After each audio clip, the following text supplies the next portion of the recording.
I'm Sally, a 50-year-old housewife. Both of my children are working adults. They've left home and are living on their own. Now that they're independent, I've started working from home in addition to my housewife duties. My husband has been very supportive of me working from home. At first, I was only able to make around $200 a month, but gradually my income increased to $600, then $800. I'm grateful to the clients who give me work. My sister-in-law's family also lives in the same neighborhood. She's my husband's twin sister, so she's the same age as him. My husband and I are the same age as well, so inevitably, I'm also the same age as my sister-in-law. We became somewhat close from the beginning, but I've always disliked my sister-in-law, and even talking to her was bothersome. My husband also consistently expressed his dislike for his sister. I suppose she's always been arrogant. She's very conceited, loves to look down on people, the type of woman who loves to show off, and it's quite annoying. At her place, she has a bedridden son. For me, he's my nephew. Tommy is 24. He has suffered from a serious illness since he was little, and he can hardly move his body. Therefore, he's always lived in bed. One day, my sister-in-law texted me. It was a snide and condescending text. I'm going to be in Hawaii starting today. I booked a luxury hotel and I'll be enjoying a whole week there. Well, I guess you can't go, right? Because my poor little brother doesn't make much money. Aren't you guys such a poor middle-aged couple? You're probably on the verge of divorce. Huh? I'm going to be in a swimsuit attracting everyone's attention on the beach. You, with your matronly figure, can't even wear a swimsuit, right? Your belly must be saggy after having 2 kids. But I only have Tommy, so I'm still slim and firm. Nobody would guess I'm 50. Not like you, a fat old woman. How rude could she be? It's true that I have 2 children. They were born close together, so my body didn't snap back right away. Even now, I can't say I have a toned, beautiful belly. I have a matronly figure, but so does my sister-in-law. My sister-in-law seems to have a lot of confidence in herself, but to me, she's the same level. If she was a very beautiful and well-shaped person, I might be able to tolerate her comments. But why do I have to hear this from my sister-in-law? Moreover, I wondered what she was going to do with Tommy. So what's going to happen with Tommy? Are you leaving him somewhere or having someone come in every day? Even staying overnight? Huh? There's no way I'm doing that. It's a hassle. He'll be fine just sleeping at home, won't he? Anyway, I left some drinks and things by his bed. That's horrible. How can you do such a thing? What? I don't need to be told by someone like you who hasn't had any hardship. My life is messed up because of him. I shouldn't have had a son like that. Well then, I'll take care of him. I'll go get Tommy now. Do whatever you want. I'll be happy if he's gone. Just wait. I'll be there shortly. And so I headed towards my sister-in-law's house. It's a mere 5-minute drive, so it's very close. Tommy is bedridden and uses a special wheelchair to get around. That's why I headed there in a station wagon, which can accommodate a wheelchair.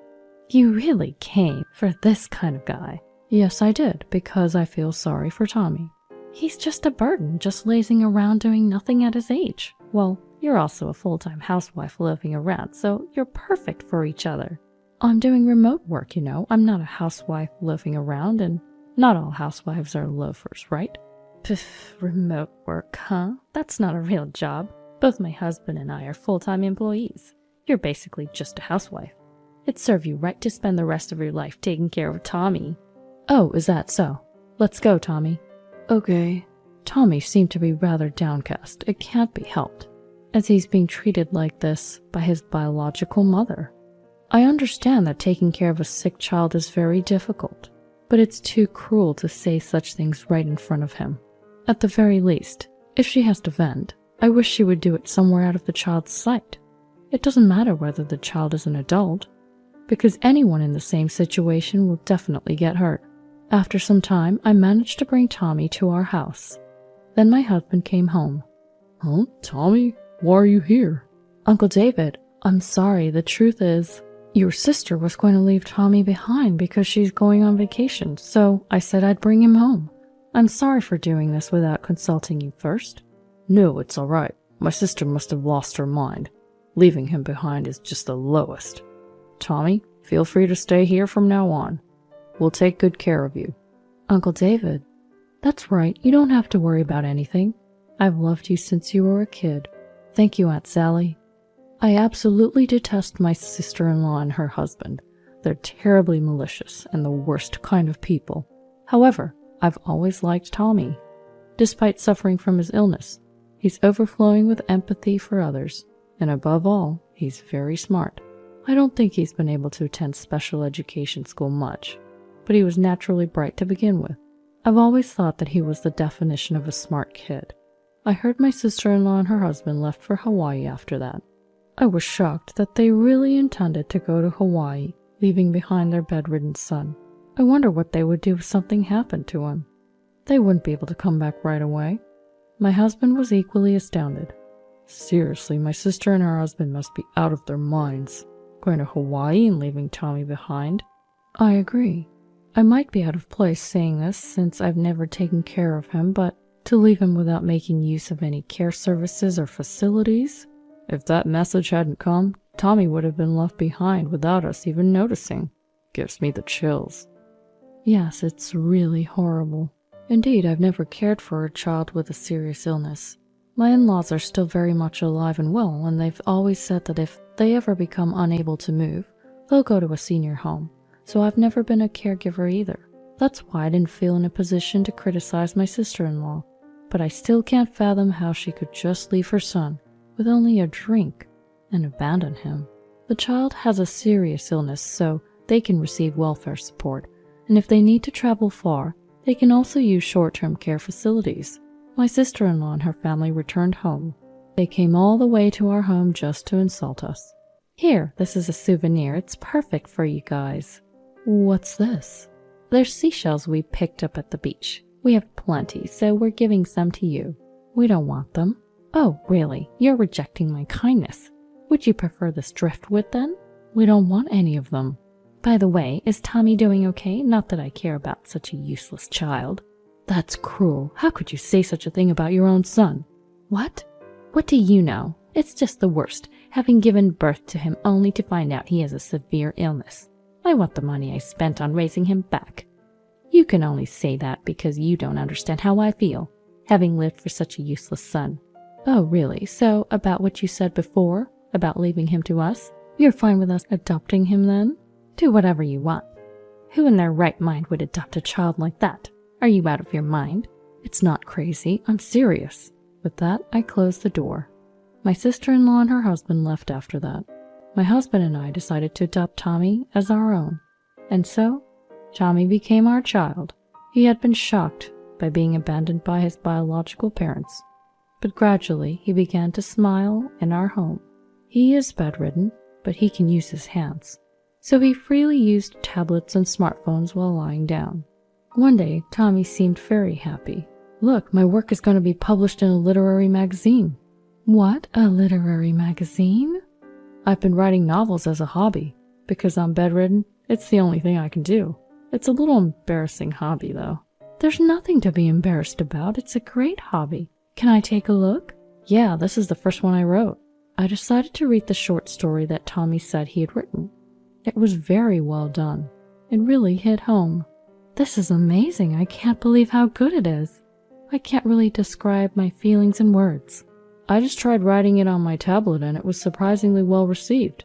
So then I wrote a medium-length story. And this one too. This one got published in the magazine. I see. I had no idea you had such a talent. I showed it to my husband as well. He, being an avid reader, was utterly impressed. This is amazing. It feels like pure literature. Yeah, I admire Fitzgerald and Hemingway. I also like Dostoevsky and Hesse. So that's why you wrapped it up like this. It gives off a somewhat melancholic feeling. The authors you mentioned, their works are indeed sorrowful or rather tragic. Thanks. That's what I aim for. Thus, Tommy's novel was set to be published in hardcover. He chose to use a pseudonym as an author, Scott Wheel. He took Scott from F. Scott Fitzgerald and Wheel from Hermann Hesse's Beneath the Wheel. Soon, author Scott Wheel's book became a smash hit. It seemed to be selling out rapidly at bookstores. There was even a dedicated section for his books at the local bookstore, which made me happy. Then, Tommy won the Pulitzer Prize. We were all surprised. I won the Pulitzer Prize? That's amazing. You really did work hard for this. Oh, Tommy's wonderful talent has been recognized by the world. There's nothing more joyful. Yes, even someone bedridden like me can become a recognized writer. No one should ever give up on their dreams. I need to take a page out of your book. Then a press conference was arranged. Of course, without us. Tommy couldn't go on stage. He needed to be seated in a special wheelchair. His upper body needed to be secured. I wheeled him into the venue. Tommy seemed tense, his facial expression showing nervousness. Finally, the press conference began. Tommy was in front of many flashing cameras. The live television broadcast began as well. I, Scott Will, am a bedridden author. Since childhood, I've suffered from a serious illness and spent most of my time in bed. However, reading books was my escape. So I decided that I too wanted to be an author and bring everyone some inspiration. I'm grateful to everyone who read my books and to my step-parents who adopted me. After Tommy's speech, the journalists started asking questions. Some were rather insensitive. They probed about why he was adopted. To this, Tommy responded, "My real mother was very troubled due to my illness. She probably grew to dislike me. I can't blame her for it." Then voices rose from everywhere. What a terrible parent. That's really low.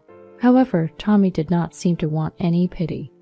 Everyone has their circumstances, so I'd ask you to not judge them here. Please, I beg you. When everything ended, my husband and I helped Tommy get into the car. Our car was modified so that Tommy's wheelchair could easily get in. Upon returning home, my sister-in-law and her husband were waiting for us. "Tommy, you won the Pulitzer Prize? I'm so happy. Come live with us again." My sister-in-law suddenly changed her attitude. She probably thought that Tommy was going to make a lot of money. "No, I'll keep living here. I'm not going back to that house." "But I'm your real mother." "My only parents are Sally and David." "Then give us the prize money." "No, this money's for my mom and dad, not you. It's for Sally." "What? I'm the one who raised you all these years. Give it to me." "No way." Despite her not being short on money, my sister-in-law has a keen nose for it. She's the type to latch onto anything that could quickly turn into cash. That's why she insisted on having the $15,000 from the Pulitzer Prize. But Tommy wasn't giving up either. "I no longer think of you as parents. Even when I was young, you insulted me. I didn't speak ill of you at the press conference, but you often said things like you wish you hadn't given birth to me. You even said you wanted to abandon such a worthless son, didn't you? Do you have any idea how much that hurt?" "I'm the one who's at a loss for having given birth to someone like you. You should be the one apologizing. I did nothing wrong. How dare you forget the favor of raising you?" Her husband also kept demanding for the money. It made me wonder how greedy they could be. It's shameful. Really vulgar. They flated their status as full-time employees and how they weren't short on money, yet they seemed foolish. So I decided to counterattack. "You love money so much you're selling all kinds of stuff on those online marketplaces, aren't you? You're that desperate to make a profit?" "What?" "Look, you're selling a bunch of seashells, right? And it seems like you're also selling coral. You think that's okay?" "Huh? Everyone buys seashells to decorate their homes." "No, that's not okay. Maybe taking a few seashells as a souvenir from a beach in Hawaii is okay, but certainly not coral. Even if you say it's not okay, they're beautiful and they're not alive, so what's the problem?" "It's not about that. Both seashells and coral are important in forming the beach. Even if the coral is dead, it's not okay to take them home. It's even written on Hawaii's official website. Maybe check out the fishing regulations of Hawaii. It'll show you it's not okay. And seems you might even have to pay a fine if it's deemed malicious." "What? No way, I absolutely refuse." "Well, since you're selling them on the online marketplaces, it's definitely malicious. So I'm going to report you. We're going inside the house now. Bye." "No, don't." "I totally will. You'll definitely get caught. I can't wait." And with that, we swiftly went inside our house. Immediately after, we contacted the police. Anyone might pick up a few seashells, but I saw it on the online marketplace. My sister-in-law was selling a huge amount of seashells and coral, and it was a ridiculously large amount. I thought she was a poacher or something. She might have thought it was okay to take Coral as long as it wasn't alive, but ignorance can be scary. Of course, I also reported her on the online marketplace. Well, I realized the situation just yesterday, so I think it served as a perfect payback. Ever since then, my sister-in-law got involved with the police and ended up paying fines. I hope she realizes the gravity of her actions. She has done something so serious that she should reflect on her actions. Since then, my sister-in-law has stopped coming to our house. I wonder if she's scared that I might do something again. As far as I'm concerned, I wouldn't do anything unpleasant to her, unless she does something to me. But I don't want to deal with my sister-in-law, so I'm thankful she's keeping her distance. I wish she would keep it this way forever. I, on the other hand, am taking care of Tommy while working from home. I'm also getting help from a caregiver, so I don't have to do everything on my own. Indeed, it's tough to care for him as he's bedridden, but I'm happy just to be able to be with him. I want Tommy to keep writing novels worry-free from now on. I hope that his novels will become even more well-known all over the world. Our kids have also become huge fans of Tommy's novels. They'll be coming back home soon, and I hope we can all spend a good time together as a family.